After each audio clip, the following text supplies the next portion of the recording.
Hey, welcome back to the episode 2 of Two large ones. Hells Yeah. Two large Hell ones, yeah. episode 2.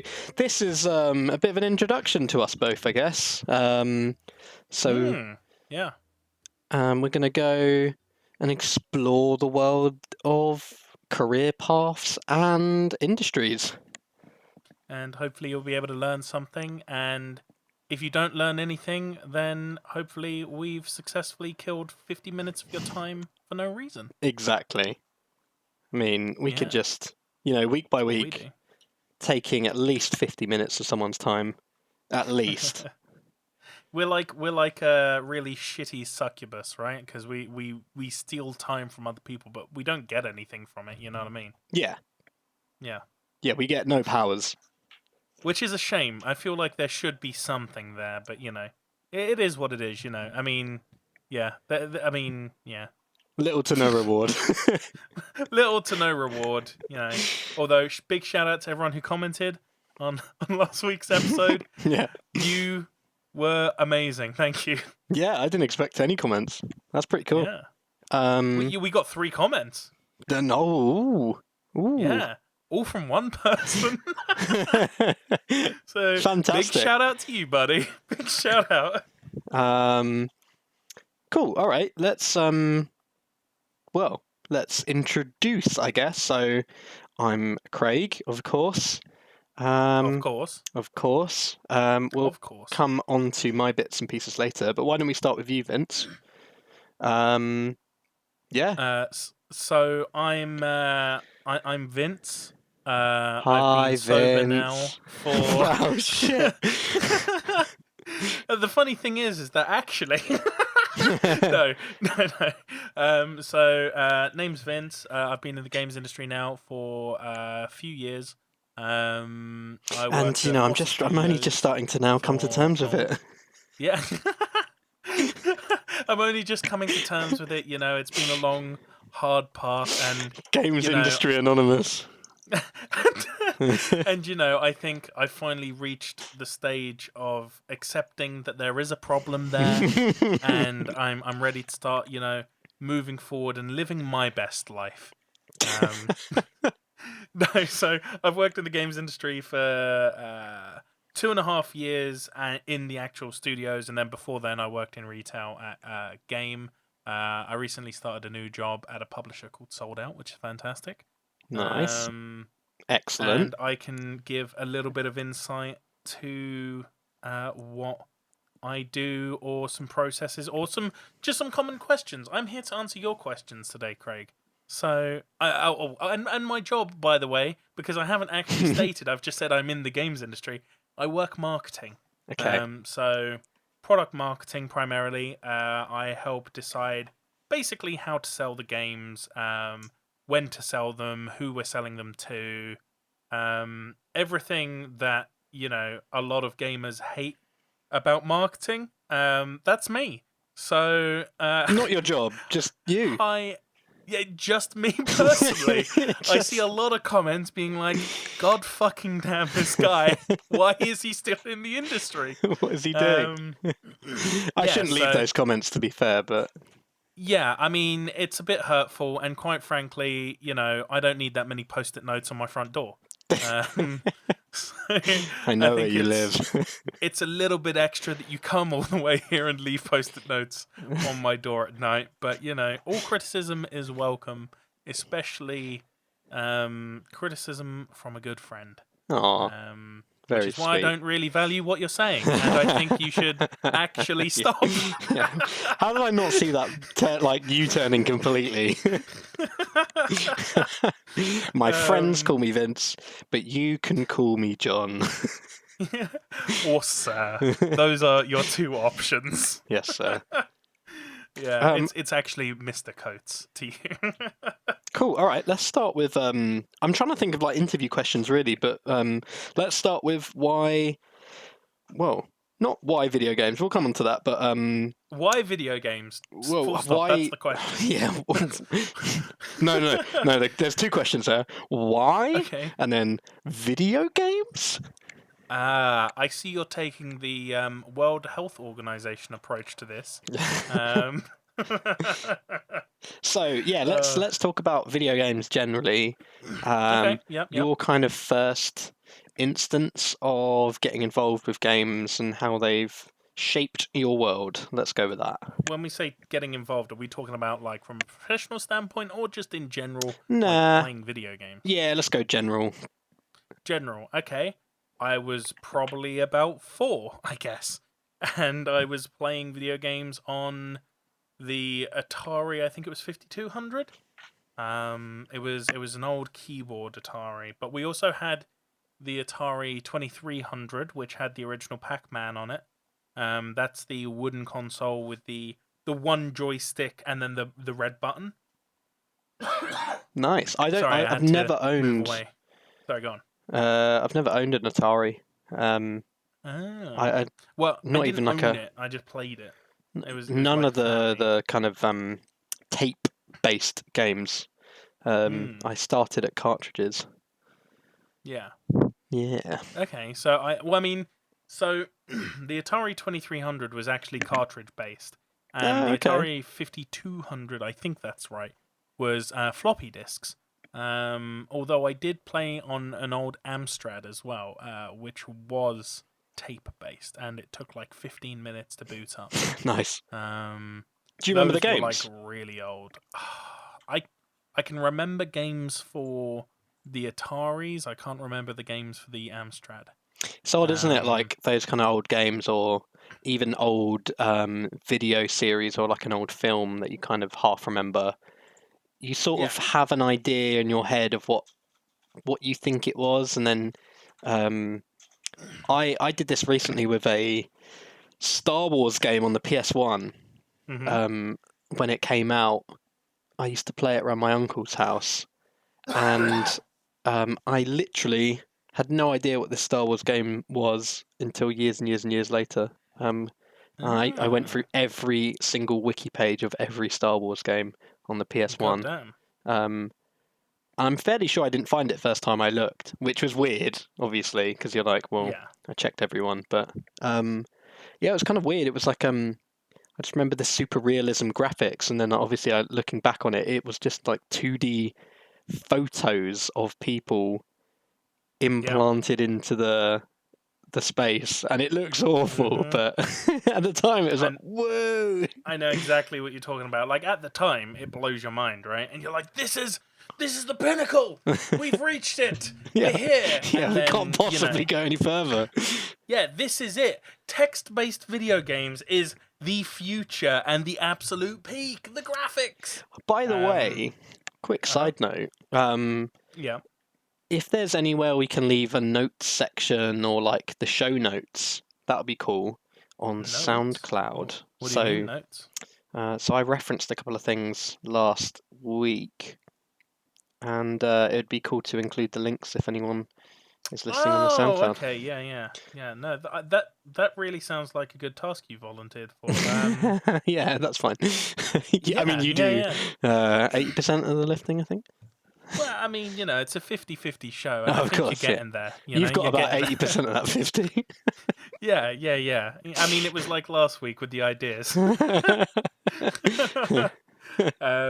But no, so to get back to like video games. Yep, first instance was then. I'll be honest, played video games my whole life growing up.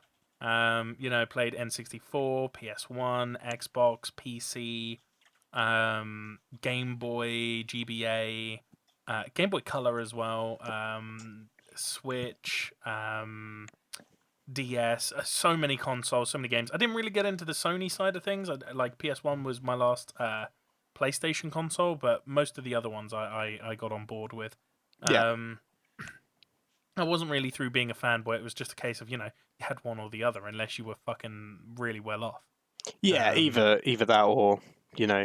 you were kind of determined on those exclusive games as well. They kind of Yeah, I I mean- mean, there are a bunch of exclusives for the PlayStation I've never played. Yeah. But I do remember the moment that I wanted to get into the games industry. I do remember that. Oh, nice. I think I was about 10, maybe? I remember I was still in primary school. Yeah. So for those viewers abroad, Listeners. listeners, yep, thank you. Well, I mean, they're viewing all the notes that you're putting up right now. For all the viewers Yeah, don't jump abroad, ahead for the future notes that we haven't even discussed yet. exactly, You should be on exactly. Star Wars right now. Uh, for all the listeners at home, primary school is between the ages of 6 typically like 6-year-olds and to up to 12, I is it think. 11? I think no, 11 it's or like 12. 11, isn't it? Oh, yeah, it Because might then be. it's like 11 to 16 is high school. Of course, yeah. Because that's about 5 years. Yeah. So I was about 10, so probably year 5 or 6 or something. And I had gotten my dad had gotten me the weird flex the special edition for Halo 2 on Xbox, which came in a steel tin and it came with the making of as well. Man, I miss And buying games on a physical basis. I honestly, it was the first time I'd had like a special edition or a collector's edition. It blew my mind to the point where I remember. You know what? No, it would have been later than primary school. It would have been high school because I remember bunking school so that I could play. I remember bunking school. Yeah. Actually, it still could have been primary school. I don't remember. Well, I was going to say I don't remember many friends who bunked primary school. That's kind of extreme, right? I mean, for me, it could have still been primary school. I'm gonna be honest with you. Like in primary school, I was one of those kids that would wake up, be like, I don't want to do school today, and then would be like, I've got a headache. Oh, I tried that. I And actually I managed to swing it so that my mum let me stay home for 2 extra days. yeah, So that was in primary school. I had like 3 days off, Monday to Wednesday off, because I nice. felt really sick. And Yeah. obviously I was better by Thursday, but we'd started watching this series, which I can't find. If I find anything in the thing, I'll leave it in the show notes. It was called How to Build a House, and it was before Grand Designs and stuff.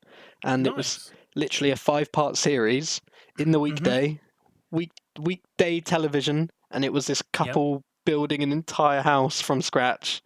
And I was like, I want to watch the next parts. And she's like, cool, just stay home. Nice. Yeah. Amazing. So, I mean, that's what I did. But I gamed instead. I would do it even when I wasn't sick, and I'd be like, yeah, I'm staying home to game. Oh, that's awesome. Yeah, mine was that series and Bob Ross for that week. And I remember it showing up, right? The package showed up, and I was like, I know Halo's in here, but it's addressed to my dad, and I can't just open it or I'll get in trouble. So I rung him while he was at work. Nice. I was like, Dad? He was like, yes. Also, he didn't realise that I was home ill for the day. So he's like, first of all, why are you calling me? And then I had to explain, like, oh, I'm really ill. And then I was like, but I think the game has shown up.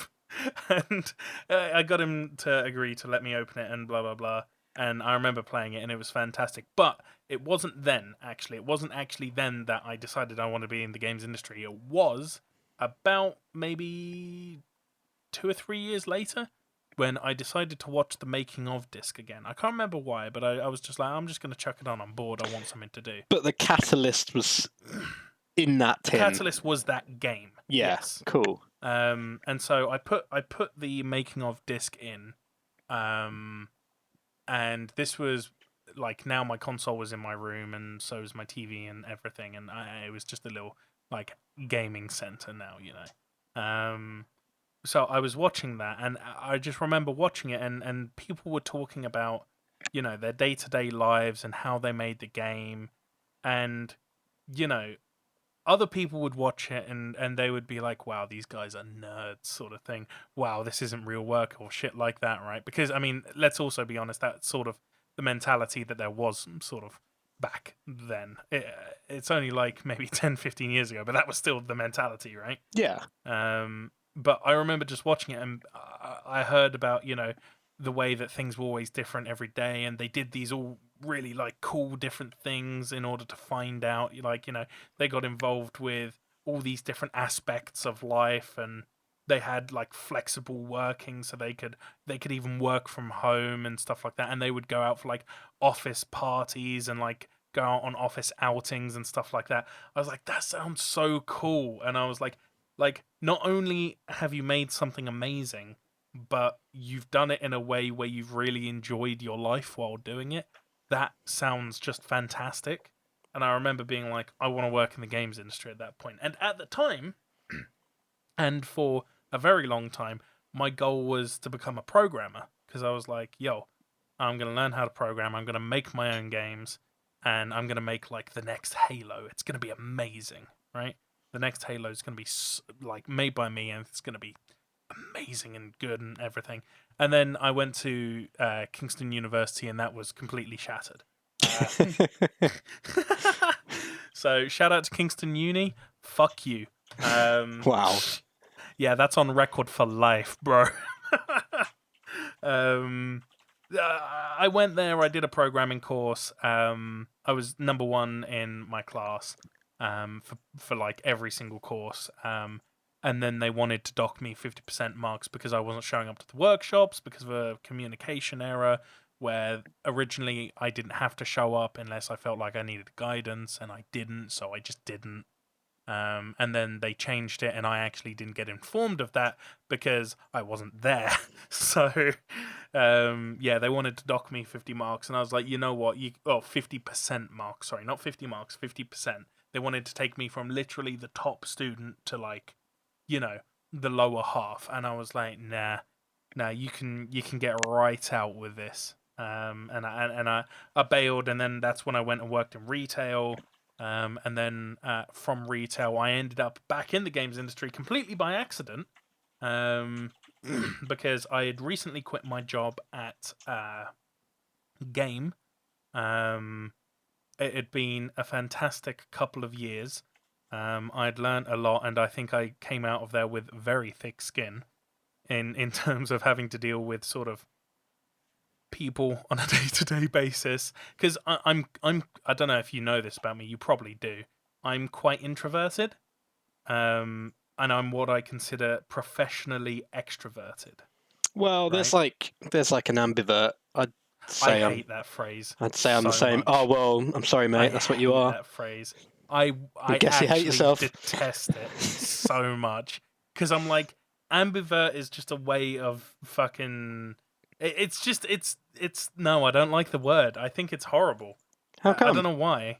I don't know why. It upsets me as a word because I'm like, what, a person is naturally more inclined to either be introverted or extroverted, right? And I think saying that you're ambivert isn't a thing because that just means that you lay in the middle of the spectrum. You can't flip-flop between them. I mean, you can if you have like multiple personalities or bipolar or something like that. But I mean, like, typically you wouldn't sort of be on both ends of the spectrum at the same time. You would be like slap bang in the middle. Whereas I like to think that I'm more introverted than extroverted. However, because of the amount of time I've spent in, customer facing roles, service facing roles where you have to be sort of affluent and be able to talk to people and be personable, that I've gained that level of quote unquote extrovertness that I can turn on when required. But naturally, I like my own company, sort of thing. It's like with this whole lockdown thing that's going on.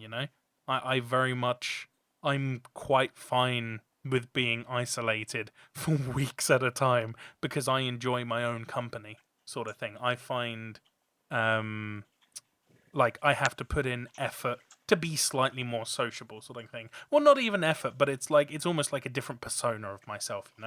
I would only argue that that just the natural kind of world and the kind of social norms force you to be extroverted. I don't think I don't think people, especially introverts, learn that and then they can switch it on. They just have to be because the world is not attuned to being fine for introverts. So I think regardless of what you do for a job, it's like tough in a way, which is why it sucks so much. But I don't know. Yeah. My experience is quite different. I feel like a battery most of the week. Like I have to force myself to be an extrovert because of Yes. how many people I talk to and like that kind of thing. I agree, though. I'm definitely more comfortable in my own skin, in my own space. Yeah. But then that catches up to me, and by Friday, when everyone else is saying like, "Oh, happy Friday, let's go out for drinks," I'm like, "No, I'm going to go home and plug myself in and recharge because I Yeah. can't. I've spent all my points. I've yeah, that's what it feels like. So I'd say that's my Well, I kind mean, of take on it. it kind of sounds like you're sort of on the same level as me then, in that like you prefer naturally, like your natural inclination is to enjoy your own company, but then you sort of have to turn on being extroverted and having that level of energy and willingness to go along with social activities. And it's not to say that you don't enjoy them, it's just that extroverts naturally recharge through social activities, whereas Yeah, right. introverts become like sort of tired from it. Yeah, they recharge in their own space. Yeah, exactly. But I guess the way you could test if you are a quote unquote ambivert, triggered, Ugh. is that is a soundbite. I just Is ugh. by when you say I am an introvert to someone, they kind of go, "Are you though? What?" Hmm. And then you're like, Well, "Oh God damn it." the thing is it's like the problem is that just because you know how to be sociable, right, and you understand social cues and stuff like that, people assume that you're not introverted, and that's not the case at all, right? No, It's like no, you've who learned the you are. formula. Exactly, yeah.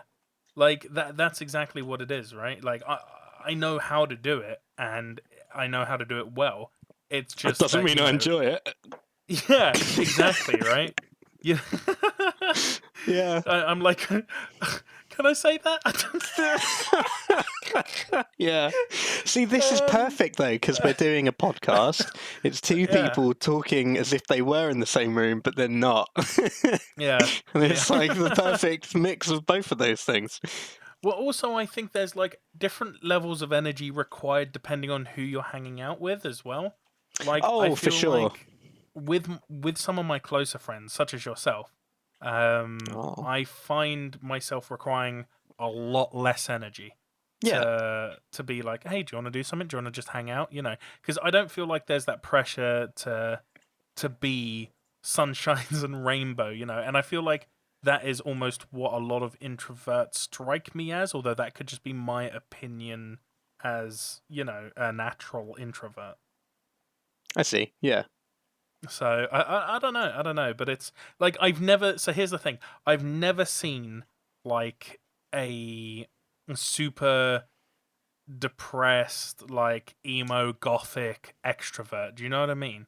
Like I don't know if those people exist, and if they do, all the power to you, and I hope everything goes well for you and everything. But I'm like I've never seen an extrovert with that sort of demeanor. Do you know what I mean? Like every extrovert I've ever seen has been sort of very positive, active, doing things. That sort of energy, action based. Yeah, Do you know what I mean? I agree with that. I think most of the kind of cultures and cliques and subcultures and industries and stuff, especially for creative people, Yes. it kind of you naturally slot into those things as well. I don't know many creative friends who are extroverted, Mm-hmm. or at least not dissimilar to us, where you have to turn on that switch for a bit and then turn it back off as soon as you possibly can. Um, Yeah. so yeah, I I mean, think it's definitely sorry, relevant go on. to the kind of industries we both work in. Um, Actually, it's super relevant because in my experience, I've never really worked with, like, I can maybe think of one or two people, but I've never really worked with anyone who I would consider like introverts in my personal field, like in marketing, right? I've never really met people who are introverted and enjoy that sort of staying alone and inside their own mind sort of thing.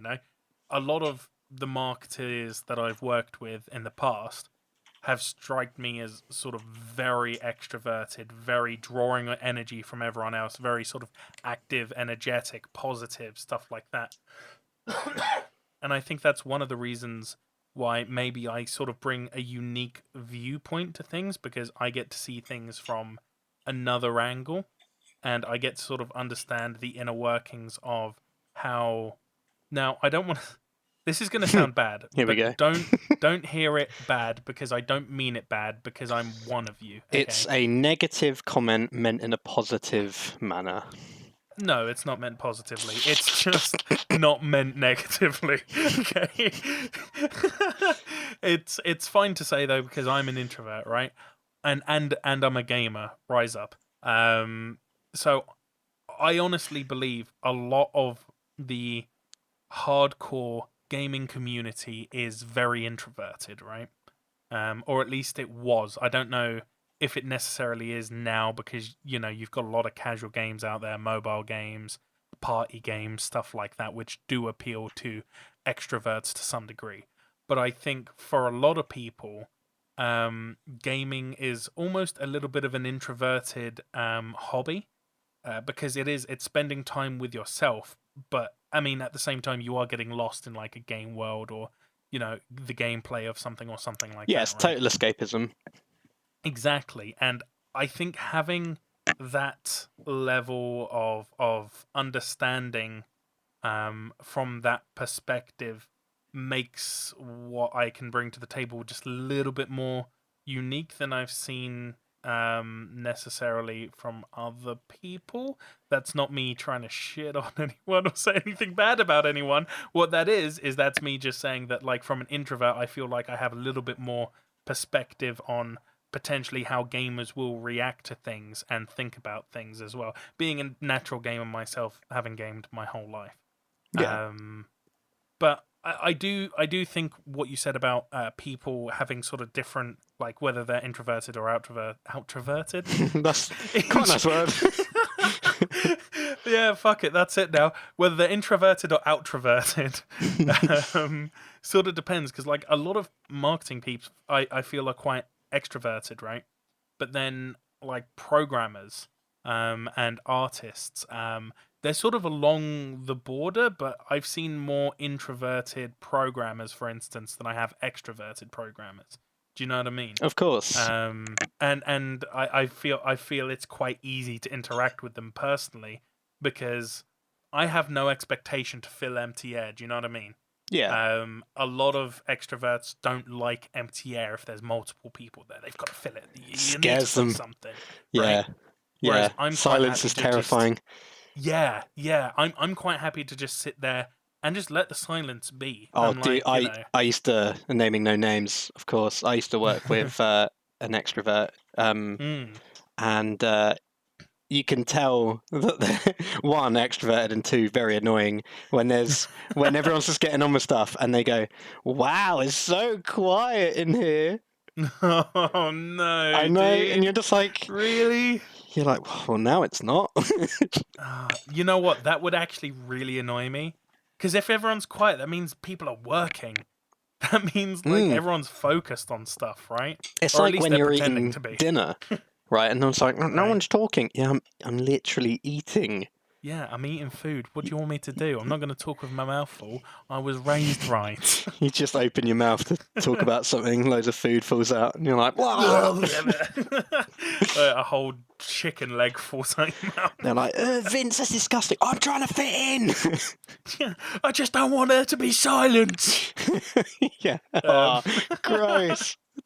Like, yeah, no, that actually would really bother me. But I mean, there are so many people that are like that, and you as an introvert, you got to sort of not put up with it, but you got to learn that, okay, this is how they cope with these sort of situations. Yeah. But I really do think, like, depending on the industry, like, you do see massive changes in like how people are like public facing. So one of the interesting things is in the games industry, people love to hear what developers have to say, right?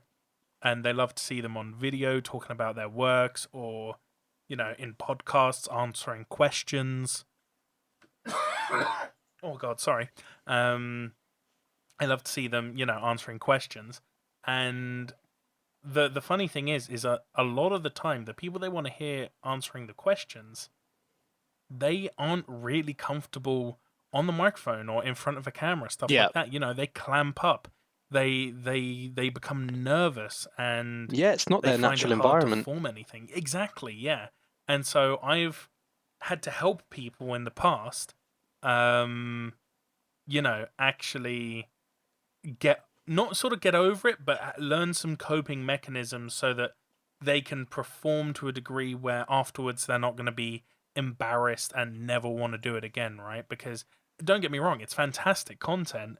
It's just a problem when you reach that point and they can't, do anything. Do you know what I mean? Yeah.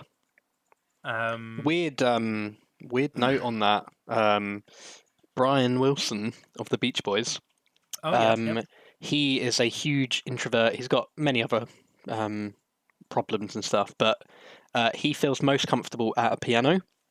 And Okay. so most of the interviews he ever does, if they're not on radio and stuff, he'll be sat at a piano because he feels himself. That makes sense. And you can tell on any talk show, any radio show where he's sat there, he's just like, oh, fuck this. Yep. Yep.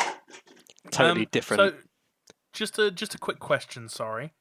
So we're about halfway in. We're about 30 minutes in. Yep. And I really don't want us to fluff this one because I know it's a big one. Yeah. We haven't actually mentioned our sponsor yet. Well, I was waiting for that halfway mark, Oh, was you? Oh, we normally do it at the beginning. Oh no.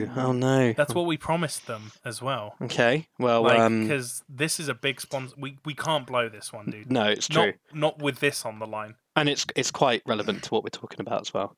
Yeah, exactly. So this week we've been sponsored by the Key of C Major. Yep. Bringing joy to your life in a major way. C Major honestly has been a part of my life since I can remember. It's one of those things that you hear about and you hear and you're just like, wow. Yeah. How do they do it? It's the key to unlocking things, It's the key to unlocking things. That's their motto, C Major, key to unlocking things. So, we appreciate you guys for sponsoring us. It's been just a fantastic trip. You can buy their merch. Go to www.cmajormerch.com. Yep. And you can get a T-shirt that says C Major Key to Life, and that is currently retailing at 79 million Zimbabwean dollars. So go ahead, check that out. 17% of all the proceedings do go to Bones because they are affiliated. So they've also asked me to plug their new product, which is in the works. It's coming along soon. It's a full-size 88-key piano with weighted keys. Yep. And because it's from C Major, every key is C. C, yeah. Just C. It's all you ever need, right? Yeah, 88. The product name is C88 Major. Yeah. I mean, think of all the banging tunes that you'll be able to create with nothing but C, right? You can do Sea Shanty from RuneScape. You can play anything by C418, Minecraft, for instance. You just pick a song, play it in the key of C. Yeah, exactly. Well, you've got no choice on that piano. Any song in C. That's what we're saying. So, big up to C Major. And check out their affiliate company, C Sharp, as well. Yep. Which is another fantastic, another fantastic sister company there. Wow. Their website is coded in C++. Yeah, and fuck all the Java out there. We're never getting a Java sponsorship. to quickly kind of wrap up your. I mean, we started to talk about you getting into the actual industry, and then we had a big tangent, but a relevant tangent nonetheless.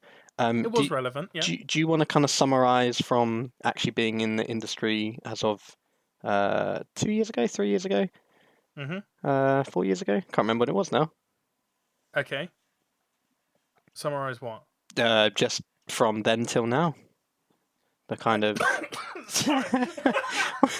So we've started with you talking about like getting into games in a general way. Yep. Then in a professional manner. Yeah. So picking up from okay, we'll do a very, very quick TLDR from end of uni. Fuck that. Bailed out. Fuck you, Kingston. Ended up getting a job as a retailer, working at a game high street store, or at a game high street store, not as one. Started as a temporary sales assistant. Became the equivalent of assistant manager within, I think it was about half a year tops. Then worked at that store for another year and a half. Saw some crazy shit during that time. It was fantastic. Had to deal with a lot of very upset customers. That was also fantastic. I could tell some stories. Maybe that's for another time. Yeah. And then quit at game.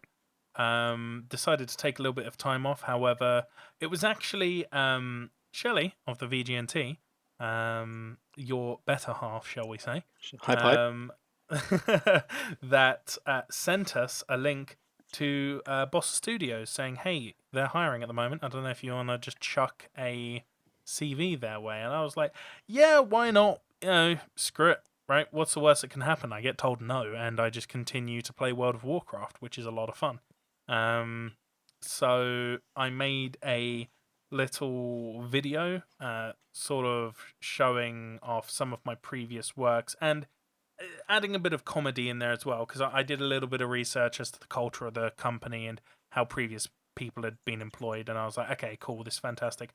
Sent that in, ended up getting hired as a marketing assistant because of my skills with things like Photoshop, Adobe, After Effects, stuff like that, and I understood platforms such as Twitter, Facebook, and most importantly, Twitch. They were looking for a new face of the company who could host things and look after the live streaming side of things at that time.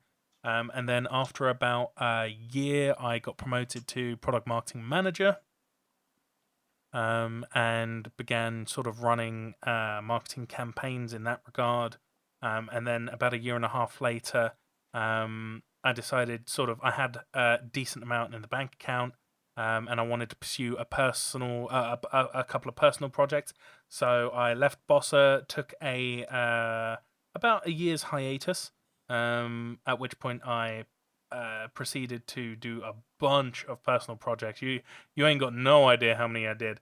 And then just recently, probably about 4 months ago, I got in touch with actually genuinely big shout out to Datascope. They were the recruiters who I got in touch with, specialist recruiters for the games industry. Got in touch with them, sent them my CV, updated CV, portfolio, everything like that. And within 3 months, they had gotten me the position. Well, they and myself had gotten me the position at Sold Out, and now I have been here. Yeah, I count as well. And now I've been here for 3 weeks. So time will tell how that goes. Although I'm loving it here at the moment. The projects are fantastic. The people are even better. And honestly, is real dope. So, and that brings us to here and now. Here. That was the TLDR version as well. That was the TLDR version. There is a lot that happened. We're going to have some Nerdman stories. Yeah, I mean, anytime. We could have a segment just called Nerdman Stories, and it will range from anything from professional hijinks to personal ones. Wow. Well, I mean, depending on how long you wanted to make this, we could do a 2-parter instead. Oh. I mean, it's Well, totally. I mean, it's up to you. Yeah. We could do either. We could spend another 10 minutes talking about the games industry or getting some Nerdman tales. Or Ooh. if you wanted to talk about your industry a little bit, we could do that. That is entirely up to you. It is your segment after all. Well, let's keep it game related. Yeah, Okay. I feel like 40 minutes on games and 10 minutes on design is. We're going for the classic split here of how much we're both doing for the podcast. Yeah, I think That classic split. the classic 40-10. Yeah, it's a Yeah, great split. yeah, I'm happy to keep it games related. Let's make it a two-parter. All right, yeah. So spoilers for next week. We're talking about my world, and Yeah. yeah, Which is cool. interesting, actually, because our two industries do have a bit of overlap to a degree. Yeah, there's a big Venn diagram there. I'm In sure fact, I someone could even draw. recently got in touch with you, didn't I? Because I was curious about your professional opinion on a bunch of things. This is the truth. Yeah. They say never work with kids or animals. Well, Craig's a little pup, and I shouldn't be working with him. Well, they say keep your keep your friends close. And your enemies even closer. Oh man. So yeah, in terms of the gaming world then, any How about any go on, future sorry, yeah. predictions? Should Future we? predictions? Yeah, in terms of where the industry's heading, the kind of the current So trends, I guess, or what you'd like to see as a trend. it is my personal belief that we are seeing right now a renaissance of classic gaming. What I mean by that is an era of, say, between 1990. Pardon me, sorry, I just burped. Oh, dude. Between 1998 and like 2010 sort of gaming. I think what's happening at the moment is we've seen a lot of companies go crazy with big, fantastic ideas, right? Trying to take things in a new, unique direction, find what is, that battle royale, for instance, right? That new genre or mode that is, it's going to breathe new life and bring new ideas and stuff like that. However, I think what we're seeing right now, when I say a renaissance of classic gaming, is we just need to look at the games that have been coming out and the reaction that the market has had to them, okay? So, classic World of Warcraft, okay? Yeah. That was the original World of Warcraft, just back out with a couple of updates that were sort of deemed necessary, right? Went really well. I don't know if it made a profit or not. That's a big question, which I don't have the answer to, unfortunately. But I know that people loved it coming back, sort of thing. Yeah. Then let's look at Halo Master Chief Collection. So Yep. you're going to have to bear with us for just 1 second. Yeah, so the Master Chief Collection came out for PC recently. We saw Reach come out. We've seen Combat Evolve come out. And every time we've seen these games come back out, they've had a huge spike, right? Yeah. Huge amount of activity. People loving it to bits. I think now that's. let's look. I was going to say, like, Okay. I think that's kind of the same case with like the Final Fantasy remake, the Spyro remake, the Crash Bandicoot remake. It's just like, I mean, nostalgia's such a huge selling point, full stop. Well, I don't even think it's nostalgia, okay? Because check this out, right? The new Modern Warfare, okay? Technically, not a remake, okay? It was technically, I believe, a prequel to the original Modern Warfare game, okay? Yeah. New graphics, new mechanics, Is it new gameplay, engine as well? New engine, right? Oh, that's a first. But the gameplay itself saw a real throwback to what Call of Duty used to be like. Okay, we're talking MW2 days, MW1. Okay. Yeah. And we saw the gameplay go back there, and what that tells me... Oh, and people loved it, by the way, myself included, okay? I've hated every Call of Duty game from Modern Warfare 3 onwards, okay? I thought that they were getting too insane, it was too mental, they needed to calm the fuck down and just focus on making a good gameplay experience, which I didn't believe they did for a long time. These are all personal opinions that only reflect myself and not the company I work for. So, yeah, I thought that, they hadn't done well. But this new one, the gameplay is solid, right? It's sort of back to being gritty. It's just a nicely formed game, and it sort of brings it back to what it used to be. And also, we can take a look at things like the Command & Conquer remaster that's coming out in July. Okay. Okay. So Command & Conquer Tiberium Dawn and Command & Conquer Red Alert. Yep. Both very classic games. And they're doing sort of HD remasters for both of them. And they are coming out in July. And the community response to that has been insane. And it's not just about the nostalgia. It's about the fact that the gameplay is going back to where it used to be. Do you know what I mean? And I think because of that, right now, we're seeing a time period where we've done all of the crazy stuff, right? We've had a wave of really crazy ideas, really crazy gameplay from big companies, okay? And now we're going to see it's like the return. industry's way of saying wind your neck in type of thing. Yeah, yes, I get that. exactly. And now we're seeing a return to the sort of gameplay that hardcore gamers want to see, that true to their bone and blood gamers want to see, right? And I think we'll see that from even places like Bethesda, right? So their latest project, Fallout 76, unfortunately, didn't do very well. And I'll be honest, from announce, I knew it was going to do badly. I just knew immediately. Once I knew... This is true. I can back up that claim because I called it out on day one. Yeah, I remember you before talking we even about saw gameplay.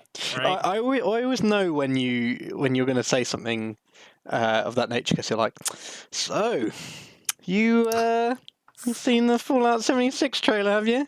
And I'm like, oh, here we go. He thinks it's shit. Well, it's just... It was. So, the trailer was good, but I just knew. The second I saw the trailer, I was like, they're going to fuck this up. I already know that they're going to fuck this up, right? And especially hearing them talk about the game as well on stage, right? And this is just the game we're talking about. We're not talking about all the other bits and pieces surrounding that. No, absolutely. Yeah. Yeah, we're just talking about gameplay. The company... I mean, well, actually, they fucked up the merch for that game as well, but that's. I know. But then again, there's a lot of things at play, and it might not have been Bethesda's fault. We actually don't know. That's one of the big things. But like, I saw that trailer and I was immediately able to go, yeah, they're gonna mess this up. But I think we'll even see like Bethesda. We'll see them go back to their more classic style of video games, right? They'll go back to, like the next Skyrim or the next single-player Bethesda or something like that. I mean, even Rockstar right now, okay? They've been on Red Dead Redemption and GTA for a while. They're going back to Bully, right? As far as I'm aware. Which means, Bully 2. And that was a classic game back in the day. So we're sort of seeing... a renaissance, and also the Final Fantasy VII remake, which isn't technically a remake, it's a reimagining. Yeah. And again, it's sort of, whilst there is nostalgia there, I think it's also the fact that we're taking gameplay and games back to what they were before companies saw. And now I don't blame every company for this, and I think it's hard to say that it is an entire company's fault, right? Because at the end of the day, it only takes one person at a high level in a company to make a bad decision, okay? And that isn't the whole company's fault. Like, the whole company could be against it. But if that person makes that decision, then you got to go with it. That's what a hierarchy is, right? Yeah, at the end of the day, these people are paying your bills. You need to go along with it. You can voice your concern, but if they choose not to listen to you, then that's entirely on them. But unfortunately, it has the effect of making the overarching company look bad. Do you know what I mean? Yeah, of course. Well, I think that goes And without it's saying with unfortunate. any company. It's like, Exactly. you don't employ people to undermine them. I mean, let's take a retroactive look at Battlefield. Was it 4 or was it Battlefield World War Battlefield 1? I think it was. Was it Battlefield 1, the latest one, which was about World War 1? Hang on, Battlefield 1? Yeah, Battlefield 1. I know nothing of the franchise, so I must admit. Yes, Battlefield 1. So the company behind that got so much flack, because of one person's comment. One person's comment. And it was basically along the lines of okay. Now, what I'm about to say, because we're entering tricky waters again, okay?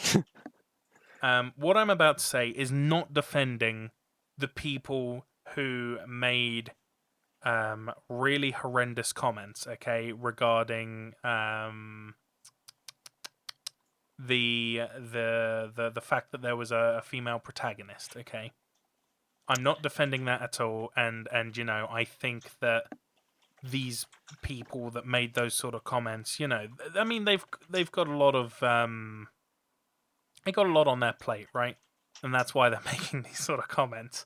But if you are facing a backlash, okay, regardless of whether or not it is coming from a legitimately good place or not, right? So even if it is coming from a place where you're like, I don't want to align myself necessarily with the views that these people have, okay? You do not then challenge them if they are the majority of your target audience, okay? So what actually happened was, I don't know if are you aware of the drama that happened with No, Battlefield 1? I've got no idea. Okay, so a little bit of a story here.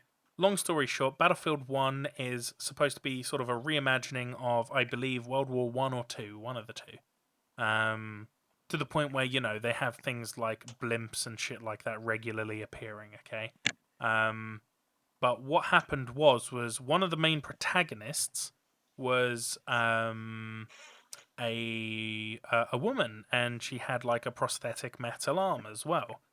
And a lot of people were upset at this. They were like, oh, women didn't fight on the front lines during these wars, and oh, they didn't have those sort of prosthetics back then, and rah rah rah. And even though it was supposed to be a reimagining of the timeline, but there was a lot of backlash from that sort of community. And now, unfortunately, when you're making this sort of game, you need to remember who you're targeting it for, right? And a lot of the people that play those games may align into that sort of area. Okay, this sort of feels like where maybe you haven't done your full market research. But essentially, there was that sort of backlash, and what ended up happening was, I think it was like one of the executive producers of the game on stage turned around and said, "Listen, if that's your opinion of the game, and that's your opinion of what we've done, then don't buy the game. We don't want you to buy the game." That was a big mistake, because people did not buy the game. And It's so weird. Like, I've heard comments like that made by bands in the music industry and stuff, and it kind of goes the opposite way. In a really weird, a really weird thing. Well, the thing is that, like, I think there's sort of a difference, right? Because I think they probably know that making that comment is going to be fine for them, like, from a target audience perspective, right? Yeah. But when you're targeting a group of people who might be that way inclined, it's probably a good idea to not say something like that, and sort of maybe just weather out the unwarranted backlash. Well, I mean, Half-Life 3, Valve have kind of perfected that over the years with Half-Life 3. It's kind of like if you've got nothing good to say or you don't know what to say, just don't say anything. Just don't even bother, because nothing you say will be correct. So why not just shut up? Well, exactly, right? Exactly. And people straight up didn't buy their game. And their sales suffered, and that person left the company. And I say their sales suffered. Their sales did not hit the targets they wanted. Okay. Now, as for if that is suffering or not, I don't know. I don't know what the numbers are behind that. But those sort of comments are interesting, to say the least. They're very interesting comments. It's like when so here's one which is probably slightly less controversial and maybe more relatable, okay? So at not last one, I think it was the one before, BlizzCon, okay? People were expecting Blizzard to announce a new Diablo game. Okay? Yeah, I remember this. And they thought it was going to be Diablo 4. And that is what the hardcore community wanted, right? Because there is a hardcore community behind that game. Okay? And they wanted a new Diablo game, and they thought that's what was coming. Well, they got one. Yep, a new Diablo game was announced, and it was for mobile. Yeah. And that upset the core community a lot, because the core community, PC, hardcore.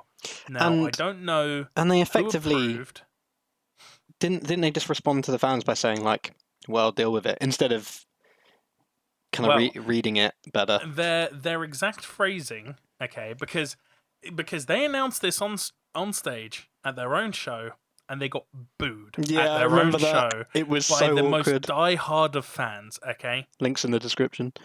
And the comment that was made by the person on the stage was, "What's the matter, guys? Don't you guys have phones?" And that was, again, the wrong comment to make. I mean, this sort of feeds into what I was saying about, being trained properly to know what to say in circumstances, right? Because one of those sort of comments can bury you, right? People still haven't lived that comment down to date. And unfortunately, that one comment by that one person in the heat of the moment, who probably wasn't sure what they were doing and maybe was just trying to damage control as best as they could, maybe try and find a bit of humor in the situation, it unfortunately reflected on the entire company, right? So, and it's... Sorry, I was going to say, that's kind of relevant to what we were talking about earlier. That, to me, feels like an introvert who is being forced to stand on stage as an extrovert and explain their game, and that's their humor coming out as an introvert, not trained to deal with that situation at all. And they're like, oh, no. Exactly. And the reason I bring this up is because we saw from that reaction on... at Blizzard's own event, right, that people are sort of done with the hype of mobile gaming and all these other crazy forms of playing games now, right? People want classic video games to a degree, right? They want to go back to what they originally were playing games for, which was solid gameplay, a good storyline, decent graphics. Yeah. Let's get this bread. Okay. Agreed. And I think that's possibly how I'm going to wrap up my ideas for the way that I see the industry going in at least the foreseeable future, the sort of close future. Yeah. I think maybe in 5 or 6 years we'll see something else happening. But I think right now we're seeing the resurgence, the renaissance, as you were, of what I consider to be classic gaming. So, like, it's odd, isn't it? Because it's like when a film gets rebooted, it feels like a money grab or like a cash cow type of thing. But when a game gets rebooted in that same way, it feels like a love affair. Like the companies or the devs and stuff, they're making what their original vision of the game was back in whatever year it was, because they have that technology available to them. and they're like just revisiting it. Like, you know, when we did Resident Evil, well, it kind of looks dated now. Let's do it how we would have done it if we could. Yeah. That sort of thing. But to kind of finish off, I guess, because that was I mean, it was a little bit downbeat. Was it? A little bit, only a little bit. Renaissance classic gaming, the Renaissance of classic gaming. That's not downbeat. I'm fucking loving this. The case studies were. Oh well, I mean, yeah, the case studies are sad, but let's go with the Renaissance of classic gaming, yo. I'm fucking hyped. That's good. Well, on that note, then, you know, give me your 3 games coming out in the next couple of years, which you're mega excited for. I just fucking already interrupt you. Yeah, bank. Bank. Right, so the Command & Conquer remaster, dude. I'm. Finally, some good fucking food. Oh my god! Oh my god, boy! It looks so sick. Please don't fuck this up. I need this in my life. You have no idea, dude. Real talk, I actually pre-ordered the collector's edition for the game. I'm doubling down and putting fucking £200 on the line for this motherfucker. I need this to be good. I swear to God. Like, if I could work with those guys. Oh, so hype. So those were my 3 top games coming out in the next few years. What, just Command & Conquer? I mean, it's big enough to occupy all 3 slots, I'm going to be honest. I'll be honest, I'm not really sure if I have any others, in all honesty. Like FF7 remake? That's already out. That came out today. Did it come out today? This. Wow. Yes. And but the PC version comes out next year, apparently. Okay. Rumored to. Well, I'm hyped for that because, yeah, I'm not much of a console gamer these days. Mm-hmm. No. But yeah, I don't know. I don't really have anything that I'm that hyped for. I mean, like, I'll be honest, I'm kind of hyped for a couple of projects that I may be working on at Sold Out. Yeah. But I don't really know if there are any other games coming out in the near future. I mean, I wouldn't mind checking out Cyberpunk 2077. That looks quite cool. Yeah. I want to check it out, but I'm not sold on the hype like everyone else is at the moment, so... Yeah, I can't say, personally, I can't say anything from E3. Really blew my socks off, but... And actually, I've just thought of a third game. Ooh. Yep. Last little addition. The next game that I am super hyped for is going to be the feature-length game by C Major, coming out in 2021 summer. So thank you again to our sponsor, C Major, for making this podcast possible.